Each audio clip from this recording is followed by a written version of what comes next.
Good afternoon again. Ali McIntosh, the Servant Leader Speaks Live.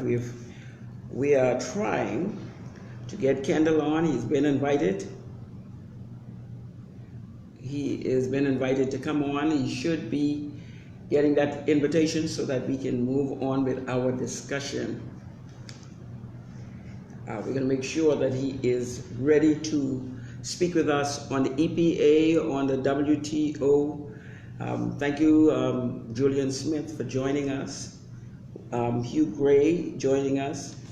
I'm trying. Kendall, are you ready to come on live? I've invited you to come on to join the broadcast. I see that. I realize that. See if you can do it now. I just invited you online. We are back on live. It says you should come on once I become live. You should be able to join us. So, okay, let's try that one more time.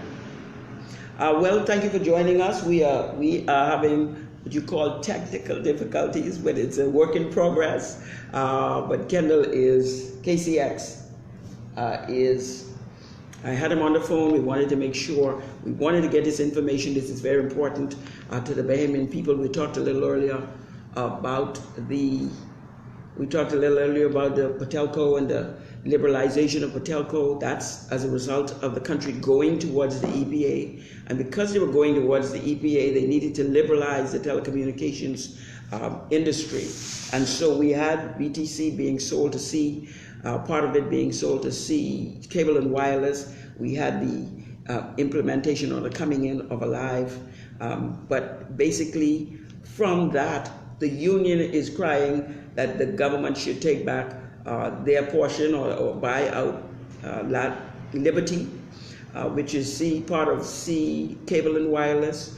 They think that that is important to get the Bahamian people resources back in here.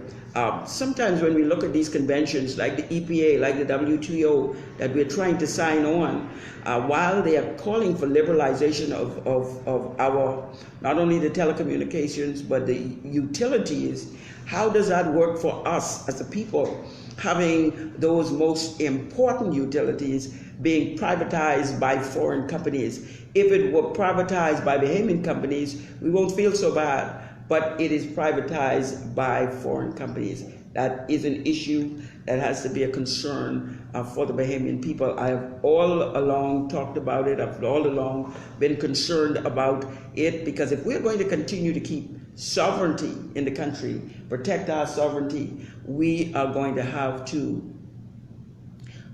have some level of strength in terms of utilities, in terms of industry in the country. And the liberalization of all of our utilities is not the way to go.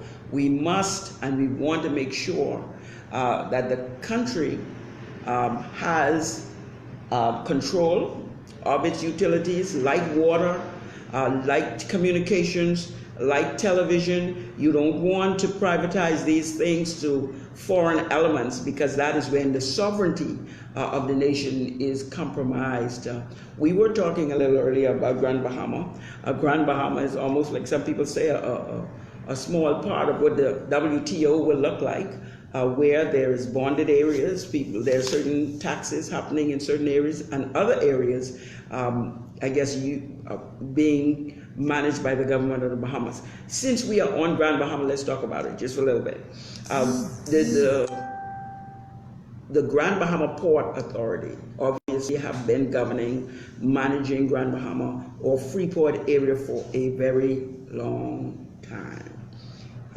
Early in the early 90s, I think, when the 50-year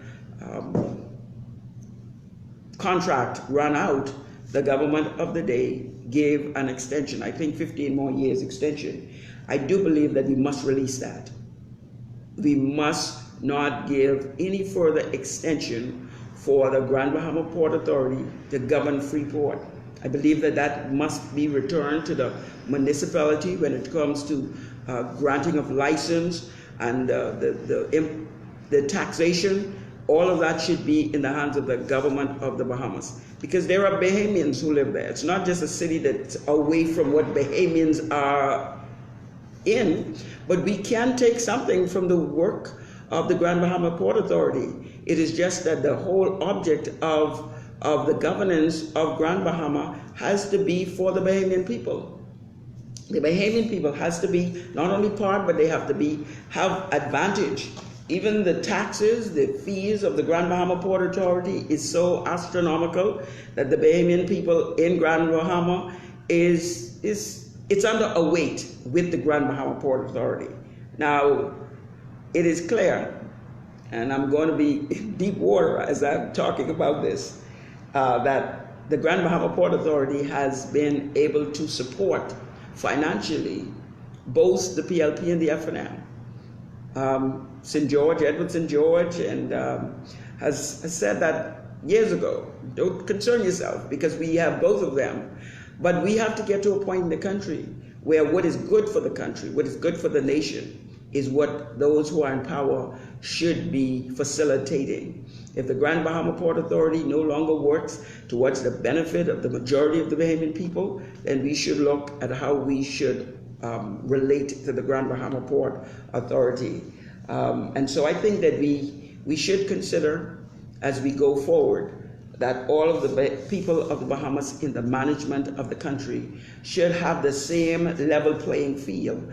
Just how the government of the Bahamas license persons wanting to go into business at a minimal rate, that should be the same thing in Grand Bahama.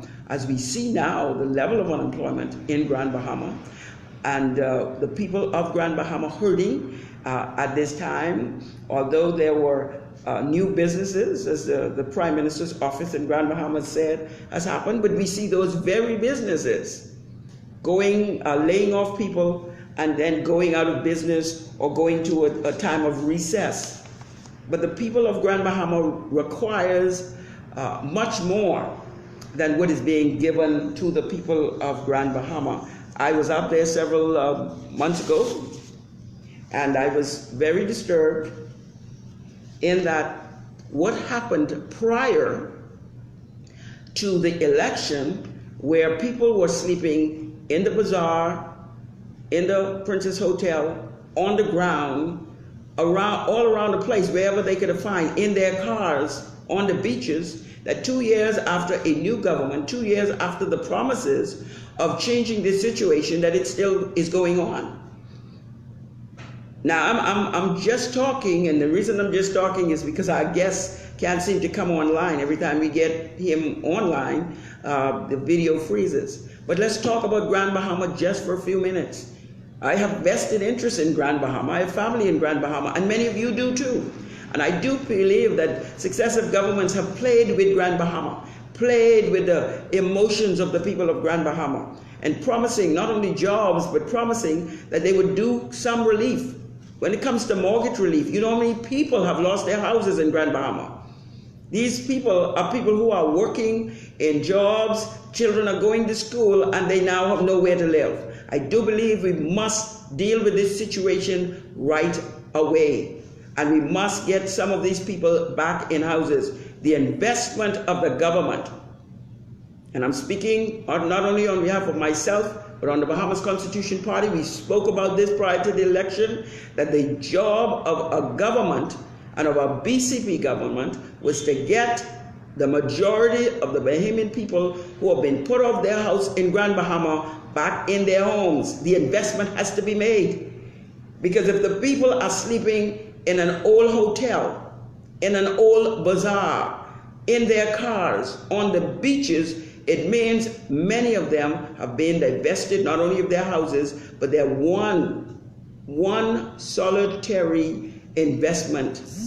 I would like to see Grand Bahama get back on a better footing. And that footing is for the people to return to their homes. Now, if that takes $10 million, if that takes $20 million, I believe that is no money.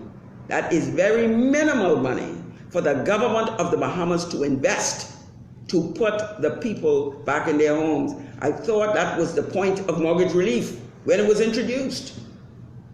And now that we're looking at many or hundreds of persons having been deposed of their houses and living in places where they should not be living, That should be the feather in the cap of any government who's prepared to make that happen. People don't just want a job. The primary thing is they need somewhere to live. And if we can't do that, we are failing the people of Grand Bahama. We're failing the island of Grand Bahama. I mean, what else is going to happen in Grand Bahama that we as a people cannot determine, that we can fix for Grand Bahama? Nobody wants to leave their home to go to Bimini to work, or to leave their home to go to Cat Island to work. What happens when men leave their homes, go to another island to work? What happens with their children? What happens with their wife? What happens with their relationship and their family? It is important that the investment is made in Grand Bahama, and not just investment that is sitting there that are pretense until the time of election, but investment that are working for the very people of Grand Bahama. And that number one thing is to get people back in their homes. That's my desire. That's my desire. Sherelle Ali McIntosh, the servant leader of the Bahamas Constitution Party. And we've discussed this prior to the 2007 general election. How do we get people back in their homes? Can't the government, and if we won the government, the first thing we would have done, and I think it has to be done, invest the $20 million if it takes, or $10 million, we're talking about an entire island, to get Grand Bahamians back in their homes, so they can come out of living in the bazaar and in that old hotel and on the beach. That has to happen. And if you as a member of parliament, you as a government, as the prime minister, don't see that as primary and as important, there's got to be something wrong. What does the people of Grand Bahama think about this? The fact that after all these promises, they're still out of their homes. They're still living in a hotel without light. They're still living in an old bazaar. I went and I took pictures. So I'm not talking about something somebody said to me. So we have that issue. So those are several issues. The issue of the environmental concerns, those are concerns. The environmental concern, the level of cancer. We look at the economic issue of the Grand Bahama Port Authority and whether the people of the Bahamas is prepared. And the third issue of getting the Bahamian people back in their homes, the Bahamian people in Grand Bahama. And I specifically say it like that. The Bahamian people living in Grand Bahama should be returned to their homes. The government of the day must find a way to replace those people out of the dire situations that they are in and put them back. That should be the purpose of mortgage relief, and that should be what should happen. Well, we can't seem to get Ken KCX back online, so we're going to finish for today. This is at least two parts of the Servant Leader Speaks. We do thank you for joining us. Those persons, I think EJ all the way from Canada, Deborah, Jessica, several other persons who have been online. We do appreciate you coming on. This is the Servant Leader Speaks. This is the last broadcast for the week. We do thank you. If you need to reach us, you can reach us by WhatsApp 242-423-2709. You can send an email to the BahamasConstitutionParty.com. Pardon me, the email is BahamasConstitutionParty@gmail.com. The website, bcpparty.org. bcpparty.org is our website. On the contact sheet, you will see several numbers. You can reach out to us. We do appreciate your time as we talked and just talked about the issues facing the Grand Bahama people. Thank you so much for joining us today. Good day, and may God bless and keep safe the Commonwealth of the Bahamas.